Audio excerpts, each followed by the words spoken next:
텃밭을 가꾸면서 지난 2월 말 정년을 맞아 자유로운 영혼이 된 지 5달이 지나고 있다. 은퇴 후 주체 못할 여가를 어떻게 보낼지 아무런 준비나 대책도 없이 교단에서 내려왔다. 지난해 연말 겨울방학에 들면서 사실상 백수에 접어든 상황으로 생애에서 한 번도 가보지 않은 길을 걷는 중이다. 현직 시절은 정해진 교실 수업에 들고 여가의 책을 펼치고 산책을 다녀와 글을 남김이 하루의 일과였다. 퇴직하고 보니 현직보다 더 바쁜 날들이 기다렸다. 산책이나 산행은 여전히 다녀오고 틈이 나면 도서관에서 책을 빌려 읽어보려는 꿈에 부풀었는데 정작 여가를 낼 수 없어 도서관은 몇 차례밖에 들리지 못했다.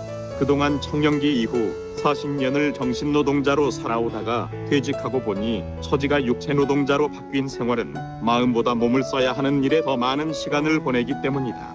하루 중 일과에서 산행이나 산책은 꾸준히 다니고 있다. 아내가 몸이 불편하기에 생필품을 비롯한 자질구레한 장보기는 내가 전담해야 해. 짐꾼이나 짐대 없다.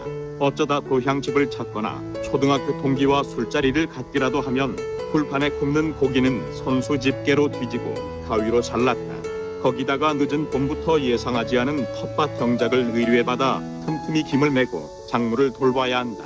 봄과 여름의 산행은 주제가 뚜렷한 발걸음이다. 봄날이면 들녘에서도 채집하는 나물이 있지만 산으로 가면 언제나 배낭을 채워물 산나물이 가득했다. 나는 창원 근교 산자락 식생을 꿰뚫고 있는지라 어느 산등선 어느 골짜기로 가면 무슨 산나물이 자라는지 훤해내. 남새밭이나 마찬가지다. 뜨거운 산나물은 우리 집 식탁은 물론 지기들과 나누고 주점에서 전을 부쳐 안주로도 삼았다. 산나물은 땅을 일구어 씨앗을 뿌려 김을 매주지 않아도 절로 잘 자랐다. 가뭄이 와도 물을 퍼주지 않아도 되고 병충해 걱정도 할 일이 없었다. 고란이나 노루가 먼저 시식하는 경우가 있기는 해도 내가 필요한 양은 얼마든지 뜯을 수 있었다. 산나물과 비교하면 텃밭에 가꾸는 작물은 이런저런 손길이 가야 하기에 신경 쓰이는 구석이 많은데 우여곡절을 겪으며 석 달이 지나고 있다. 올해는 오랜 가뭄 끝에 장마가 왔지만 비는 감질나게 내려주어 겨우 물 부족을 면할 정도다. 여름이면 내 발길은 봄날의 산나물을 뜯어온 만큼이나 또 달품 팔아 부지런히 산으로 향할 일이 있다. 이는 다름 아닌 숲속에서 영지버섯을 찾아내 베란다에서 말려 후일 누군가 필요로 하는 이게 보내진다. 화렵수림이 무성한 숲에서 껴 자란 참나무 고사목 그루터기에 붙는 영지버섯이다.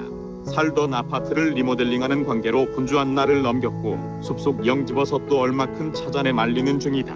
늦은 봄에 연이 닿은 노인으로부터 경작을 의뢰받은 밭되기는 새 구역인데 맨 위는 쥐눈이 콩을 심고 가운데는 고구마를 심어 잡초와의 경쟁에서 이병가고 있다. 문제는 맨 아래 채소를 심어둔 일항인데 무럭무럭 자라주는 작물이 있는가 하면 기대에 미치지 못하는 녀석도 있다.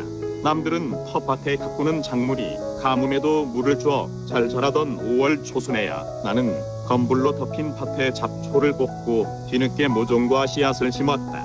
참깨는 겨우 싹을 주었으나 이후 생육이 기대에 미치지 못해 열무로 대체 심었는데 이 역시 떡잎을 펼쳐 자랐으나 벌레가 꿰어 죄다 빨아먹어 손을 쓸 수 없었다. 열무 농사가 잘 되었으면 이웃에 나눌 곳이 있었는데 아쉬울 따름이었다. 일주일 한두 번 텃밭에 나가보는 정도다. 여름에는 잡초의 기세가 계단에 끌려가지 않으려고 안간힘을 쓰고 있다.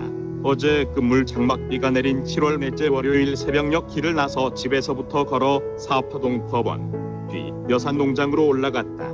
쥐눈이콩과 고구마는 잡초를 이겨냈으나 채소는 그렇지 못해 더 시간 김을 메고 귀로의 열매 채소와 잎줄기 채소를 마련해 배낭에 채우고 손에 들었다.